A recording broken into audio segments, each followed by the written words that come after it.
LifeLink. I am Betsy Edwards. Hi everyone, my name's Ashley Moore. And this is LifeLink News, where we link you to what's going on within the donation and transplant community. Ashley, is it just me or does 2019 seem to be flying by? Yes, 2019 has hit the ground running, and LifeLinkers across each of our Florida, Georgia, and Puerto Rico service areas have been working tirelessly to further our mission of recovering life-saving organs and tissue for transplant. That's right, Ashley. And speaking of LifeLinkers working tirelessly, did you know that the LifeLink Transplantation Immunology Lab is open 24 hours a day, 365 days a year? You mean their day doesn't stop at 5 p.m.? Not for the lab, it doesn't. The Immunology Lab works to match potential organ donors with waiting recipients, protect patient safety, and improve organ transplant outcomes. They work rigorously around the clock to ensure organ recipients the best possible outcome after they receive their transplanted organ. Wow, that's incredible. Did you know last fiscal year the Immunology Laboratory facilitated 794 transplants within our service area? Pretty cool, right? Wow, very cool, and I am quite impressed. Let's learn more about the Immunology Lab from Dr. John Lunds, the lab's Associate Executive Director. If we're lucky, he might even give us a quick tour. I hope so. Let's hear what Dr. Lunds has to say. So immunology is extremely important in donation and in transplantation itself because our bodies are set up to recognize anything that's foreign to us. And that includes a graft or a kidney, heart that is from a donor. Our bodies can recognize that as basically non-self or foreign. And so that we must appropriately try to match donors and recipients as best as possible to help those organs last as long as possible.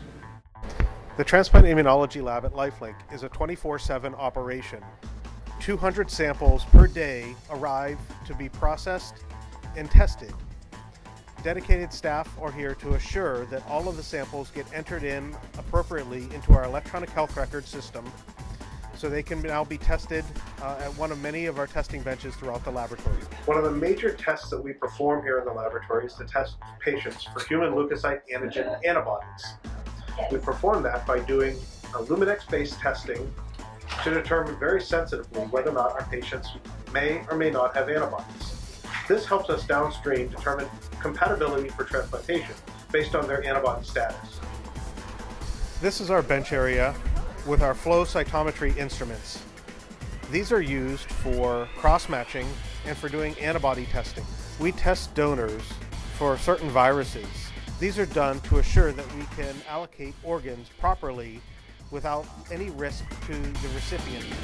Thank you so much, Dr. Lunds, for that wonderful interview and great information about the ongoing year-round and day-to-day work of all of the team within the LifeLink Immunology Lab. You couldn't have said it better, Betsy. Now I'd like to introduce you to our in-studio guest, Gina Barnett. Gina has been a LifeLink organizer since 2016 and received her gift of life in 2007. Now, 11 years later, we're checking in to talk to her about her transplant journey and life since having received a double limb transplant. Gina, welcome. Thanks so much for joining us today. Thank you for having me. So Gina, thank you again for being here with us today, and we're just curious, being a transplant recipient now, more than 11 years since you received the gift of life, what was life for you like 11 years ago before transplant? 11 years ago, I was a busy grad student, trying to do my best studying. I was in coffee shops a lot, but one day I started feeling out of breath, had trouble kind of with aches and pains in my joints, and went to a doctor, and they told me that I had some progressive lung disease and that I needed a lung transplant. Wow. Can you elaborate at all on what the specific lung disease was that led to your need for transplant? Sure. I was diagnosed with rheumatoid arthritis, and the inflammation that usually attacks your joints started attacking my lungs. Mm-hmm. So they termed it an autoimmune-related pulmonary fibrosis that was rapidly progressing. So doctors put me on low-dose chemotherapy, high-dose steroids to kind of keep me at bay, but doctors said I wasn't going to make it to Thanksgiving of that year if I didn't hurry. So I actually went from diagnosis to transplant within 3 months, and they told me I had about a few weeks left at the time of my transplant. Wow. Can you talk a little bit about what your experience was like when you actually got the call that a transplant was available for you? Sure. I was watching a pregame for football on Sunday. I remember my nurse calling saying that, "Do you feel like getting lungs today?" And it was instantly a fear and panic and excitement all at once. So I don't think it really hit me that this was happening until I checked in at the hospital and I saw other patients checking in for transplants too.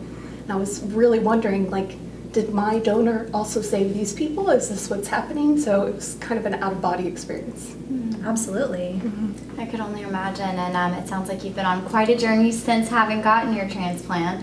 What are some of the things you've been able to do since having received the gift of life? I think the number one thing is not being able to, gasp for air, brushing my teeth and taking a shower. And I really appreciate the little things that were just so challenging for me before. So I think I have a new appreciation of life and really want to spend every day doing what I love, spending time with family and friends, and really having this new appreciation for what life means and not sweating the small stuff. Absolutely. Well, Gina, thank you so much for joining us today. Is there anything else you'd like to add? I think that it's important to get across, and it's really hard to put it into words, like how grateful I am to my donor and the family. They were going through so much tragedy in their own life, and to be able to give this gift when they were going through so much themselves, it's just the ultimate gift of kindness. And I'm really thinking that every day I try to share a little bit of kindness myself with all people around me and be a good advocate for organ donation. Thank you so much, Gina. Thank you again, Gina. And I think just as evidenced by you being here today with us, just sharing your story is one more example of how you are making your donor and your donor family proud, and you're really carrying on that legacy. So thank you. Thank you. I love when we get to hear motivational and inspirational stories from transplant recipients just like Gina. And that's just the inspiration we need to kick off National Donate Life Month. That's right, Betsy. Across the United States, Donate Life Month is celebrated during the month of April. There will be local, regional, and national activities to help encourage Americans to learn about donation and register their donation decision. It's also a time where we honor those that have saved the lives throughout the gift of donation. So Ashley, I know there's a theme every year for National Donate Life Month. What's it going to be for this April? Yes, so this is probably my favorite yet. It's called Life is a Beautiful Ride. Like the donation and transplant journey, the bicycles serve as a symbol of progress, renewal, and the moving circle of life. I absolutely love it. And so how is LifeLink going to be celebrating this Donate Life Month? Oh boy. Well, first, in Florida, on April 6th, the Public Affairs Department will be hosting a gospel concert called Praise for Life. This event is free to the public, and headliners include the Bethune-Cookman University Inspirational Gospel Choir and the Florida Fellowship Super Choir. More information about the concert can be found in the events section on the LifeLink website or on the LifeLink of Florida's Facebook page. What an exciting update about a new opportunity here in our Florida service area. And speaking of Florida opportunities, we can't forget about the upcoming Roar Through Ybor 5K race and fun run. Whether you're an avid runner or just looking for a fun and healthy night out in Ybor City, we invite you to come join us on the evening of Friday, April 19th. Not in Florida? Not a problem. You can still participate as a virtual runner and help support the cause. All proceeds from the race will benefit the LifeLink Legacy Fund and Lions Eye Institute for Transplant and Research. To learn more about the race or register yourself or even a team, you can visit the events section on our website at lifelinkfoundation.org. Again, this year in Georgia, LifeLink has partnered with the Augusta Green Jackets, the San Francisco Giants minor league team. This year's Donate Life Night is expected to bring unity throughout the community. If you're there on May 4th, be sure to catch us at the LifeLink informational table or snap a picture of us throwing out the first pitch. Swing, batter, batter, batter, swing! If you're in Florida, on April 26th, join us in Fort Myers for the Pitch for Life Night and watch the Florida Fort Myers Miracle versus the Palm Beach Cardinals. LifeLink volunteers will be manning a table and generating awareness for the cause, as well as registering interested individuals as donors. If you see us there, be sure to stop by and say hi. Well, such wonderful enthusiasm, and as a sporting fan myself, I look forward to checking out some of those events and showing off my LifeLink spirit for Donate Life Month. We can't forget to mention that Georgia's Multicultural Donation Education Program has newly partnered with the Bibb County School District and the Tubman African American Museum in Macon, which is located in Middle Georgia, to host their inaugural Art of Life art contest, which is being held in support of Donate Life Month. High school students from across Bibb County's 8 high school campuses will compete in this competition, and artwork will be on display at the Tubman African American Museum from April 1st through the 13th, with winners being announced at a reception and gallery viewing at the museum on April 13th. Wow, I can't wait to check out those art pieces. Puerto Rico is also well underway with planning for their second Nursing Congress. 4 nursing schools will each develop a presentation on a diverse topic related to donation. This year, to host the event, it will be at Puerto Rico Pontifical Catholic University and will include the participation of the Medical Sciences Campus, Ponce Inter-American University, and UPR Mayahuez. Additionally, since its launch in October of 2018, Puerto Rico has been participating in a weekly live radio show airing on 9:40 a.m., the public broadcast radio station in Puerto Rico with wide island coverage. Each week, they cover a new donation-related topic and invite a special guest on air. Ooh, I can't wait to see who they'll invite as a potential guest in April.